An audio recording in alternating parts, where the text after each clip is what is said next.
Hello, YouTube. Calling YouTube. Is YouTube out there? Can you hear me? If not, then that's a problem. But anyway, just doing this little quick live stream on a Saturday morning. As you can see, the sun is shining, blue skies, more or less. Well, some blue skies, some not so blue. And I just wanted to say hello to all those who do like to listen to me on the YouTubes. Thank you very much for being a subscriber to this platform. It's been difficult in this platform because obviously this platform doesn't like us to talk about certain things. So we'll not talk about those certain things. So we won't give the platform the satisfaction of giving us a strike, shall we? So yeah, we're going to talk about things that are really significant. Actually, let's talk about something that is important. Today, it's the 20th anniversary of 9/11. I have put out a podcast, which you will be able to see on the topic in a bit more detail. But it's a long 20 years has gone by very quickly, hasn't it? To those of you who were of an age that you can remember 9/11, I definitely can. And as I say, I put out a specific video on it. I think there's a lot of stuff being put out today, which is kind of quite mawkish, which is quite repetitive, which we don't need to keep getting every year, the same and the same and the same. So I've put out a slightly different spin on it. There's certainly lessons to be drawn from 9/11 for definite. One of the things that strikes me about 9/11 is, if you remember, when the planes hit the World Trade Centers, when that happened, you will remember that George W. Bush went down there to ground zero and he stood up and he said, "You're either with us or you're against us. And you think you can take away our freedoms, but you're not going to succeed in taking away our freedoms." And then what did he do? He took away our freedoms. Do you remember that? Do you remember what it was like to be able to go through an airport without being accosted at every opportunity, without having to submit yourself to pretty undignified checks? All of that stuff. Do you remember? Can you remember what those days were like? Yeah, they ended because George Bush was fighting for our freedom. So that's one of the things that strikes me as one of the strange ironies of 9/11. Another, hi, Iber Stellar, hiya. And as Jed points out, just a quick shout out, please, if you have a moment, and if you like this content, go to the link below and you will find the link to become a patron of my podcast channel. The hardest working podcast channel in the UK, 4 or 5 podcasts a day, every day. You get it for free, but you might want to give me a coffee once a month, and here's the way to do it. So if you do that, that would be a meaningful gesture from you folks. I know you're very generous. Some of you have very kindly already done that. So have a think about that. But yeah, back in the topic of 9/11 and lessons to be taken from it. I guess one of the lessons to be taken about it is it's a strange anniversary because 20 years on from the Taliban. Hello, James. Um, nice to see you on the stream as well.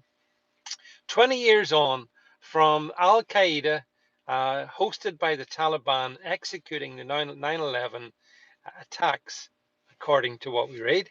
Taliban are back in power in America, care of America. Sorry, they're back in power in Afghanistan, care of America. Well, it's a bit strange, isn't it? So what? 20 years for what then?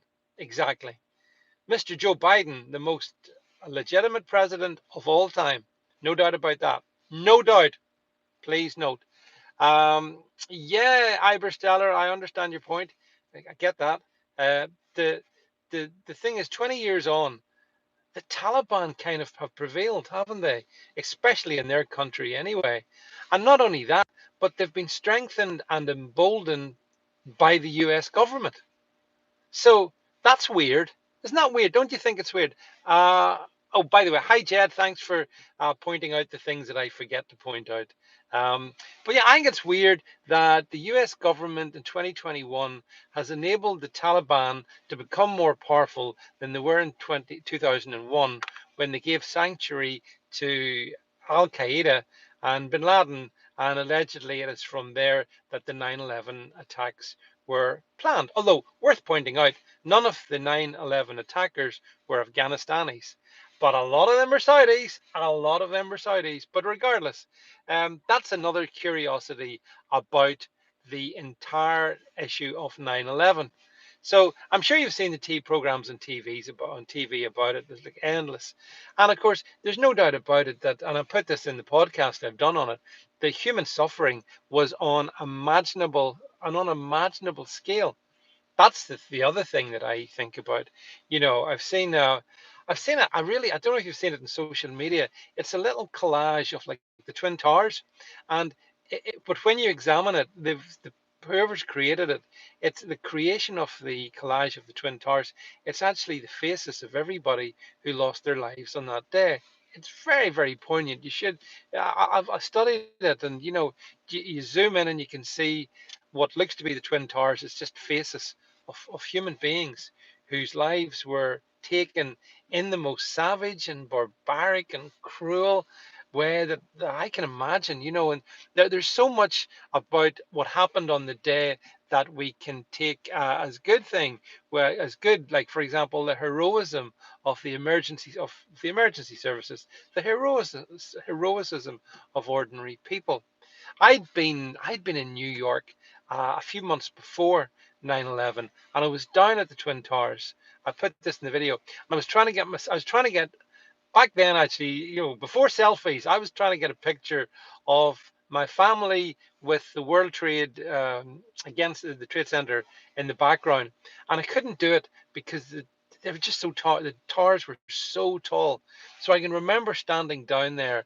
And what we decided to do was to get the Staten Island ferry, and when it goes out a little bit, you then get a good view of of the Twin Towers. So I've got a picture of my family back then, 20 years back, and the 21 years ago, and the Twin Towers in the background. So yeah, kind of quite poignant, really, I suppose. So, but anyway, yeah, this is the big anniversary, I suppose. 20 years is a momentous time. I think after 20 years, um, yeah, Iberstellar, I understand this what you're saying. I got questions. I got a lot of questions about 9/11, but I think one of the things that we need to take out of it is that we can't always be trustful of governments either. And if anything, the last year and a half should have proven that. But if you accept the narrative at face value and totally go with the 9/11 narrative, it's strange that the organization which allowed the attacks to take place is now stronger and more capable than it was 20 years ago. That's strange. It's weird. And the US government seems fine with that. So draw of that what you will. But anyway, so that's 9/11 talked about. The other thing I wanted to talk to you about, just very briefly, again, one of the topics that is YouTube safe. The old other algorithms can't get you. And this is, did you see the opinion poll in the UK press yesterday that showed that Tories have fallen below Labour? I think Tories are down to 33%. Labour has shot up to 35%. Yes, the party of Sir Keir Starmer, Diane Abbott, and David Lammy, all the giants, the truly great intellectual giants of the 21st century, is now ahead of Boris. Oh, but don't worry, Boris is giving us tough love. Iberstellar, you're right, actually. I saw that video today regarding the Tor 7 situation. I think you can watch it in some channels, but not in this one. It's a remarkable video. But again, hiya, Miss L. Good to see you on the stream. Thank you for being here. So yeah, we had Labour ahead of the Tories. Oh my God, we're going to have a Labour government. Would it make it? Actually, I ask you this: would it make any difference? Because I don't think it does. James, I think we have a uni party. I don't think we have a split. We have the Tory party and Labour party, which play little theatrical games, but ultimately they are all the same. Thank you so much for all the love, Miss L. Appreciate that one.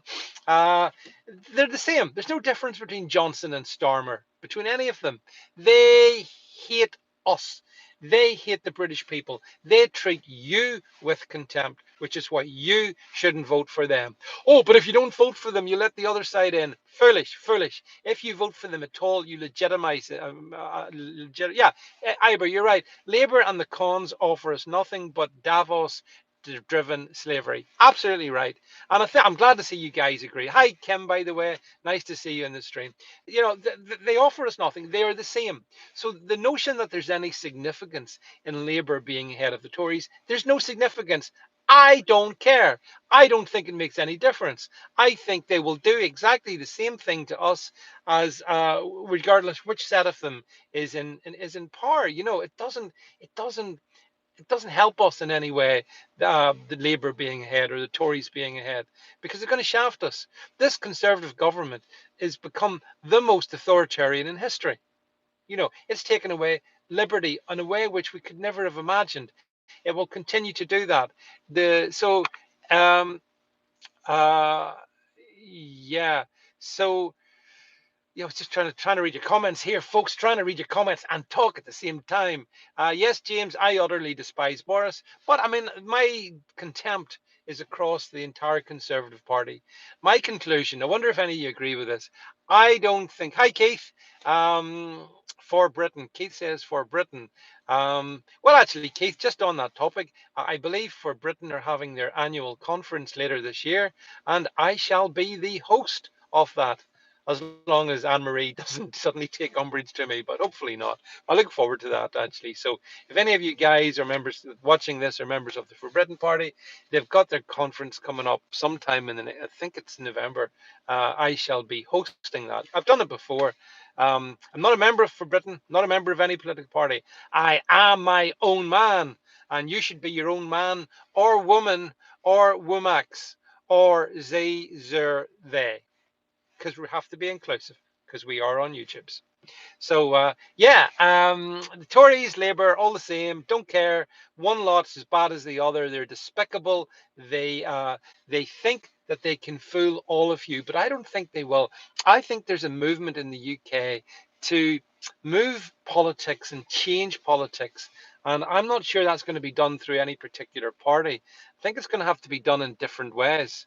So Jed says, over in Podbean, David has published 388 podcasts with over 54,000 views. That's true, actually, 54,000 views on the podcast. So all of you dear friends, if you want to support me, go to the podcast, subscribe, and become a patron. For the sake of a couple of pounds a month, that's all I'm looking to try and improve my tech. So if you understood what the microphone I use looked like, you would understand why. If, oh my God, he's going to be silenced by his own technology. So anyway, that's Labour, Tories. Not interested. I don't care.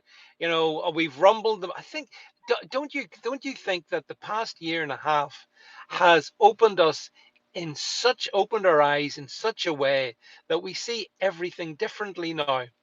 And yes, some people will say, "Oh, you're a conspiracy theorist. Oh my God, you've become a conspiracy theorist." No, I haven't. Just ask questions.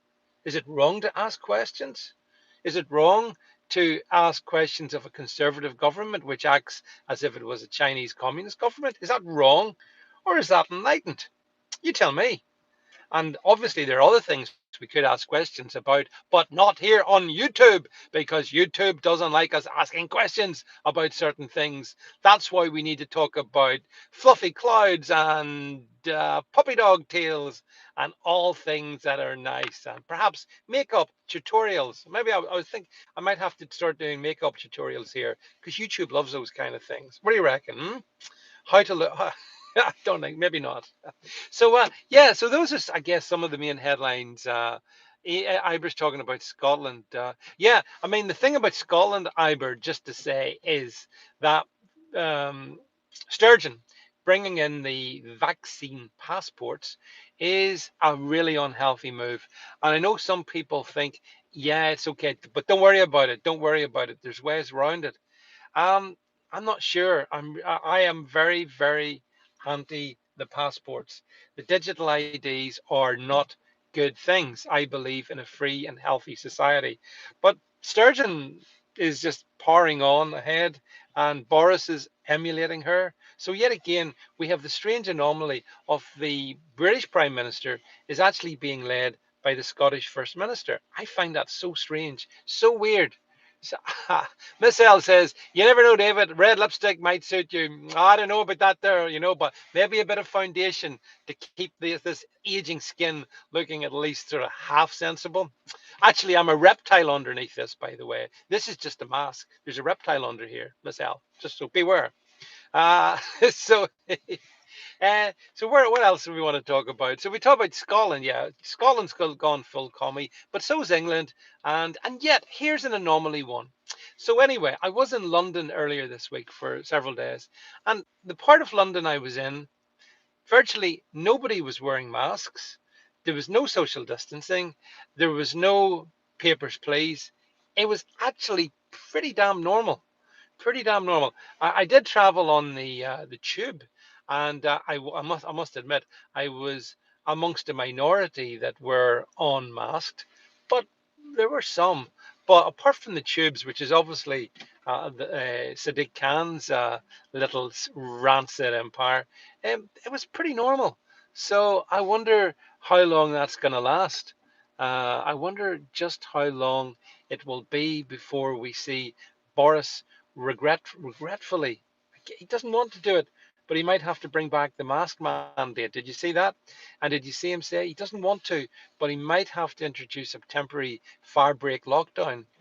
He might have to do all these things if people don't take enough of the shh, you know what, the thing that we can't talk about, right? If you don't take that, you could be in trouble. James says, "I hate Sturgeon more than Boris." Um, I can't read out the rest of your comment, James, but yeah, yeah. I mean, look, in terms of the loathsome index, who would you rate as the most hateful of the if you like, between Sturgeon, between Drakeford, between Boris, between what we've got here in Northern Ireland, who Sir Geoffrey Donaldson. Yeah, who's the most contemptible? I reckon Boris, but Sturgeon is also completely contemptible. So yeah, and Drakeford's completely contemptible. Isn't it strange? But the people at the highest levels, as we go through these difficult times, it's strange that they all just happen to be there at that time, isn't it? Strange. One of those coincidences that those individuals just happened to be there in the moment, and then they behaved as they were always going to behave. It's a strange coincidence, that, isn't it? Man, it's just a coincidence, obviously, because it could never have been planned. No way. Absolutely no way. And I've got complete confidence in our leaders that they're doing what is best for us. Yeah, for you and for me. They're doing the right thing. Uh, Hang on a second. No, that's right. They've never done the right thing for us. So they're not. Meanwhile, I know things are very difficult for friends down in Australia and New Zealand. Those countries have also gone full commie. Um, but yeah, why that is. Oh, here's an interesting one. James says, fun fact: Sherry Moncherie, is the great granddaughter of John Wilkes Booth. I didn't know that. Is that a fact? So many strange coincidences.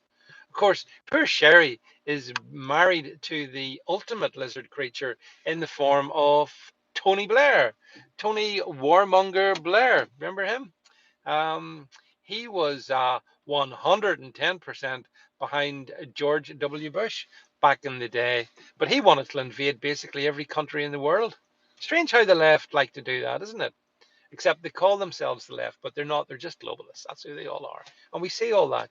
So, as I say, just to sum up everything here, moving on 20 years from 9/11, where are we? Well, I think we are more awakened to the world as it is rather than the world as it's presented to us, with good reason, and that can be but a good thing. But I do have all my sympathies to the families of those, the next of kin, of those who lost loved ones, in such a public way.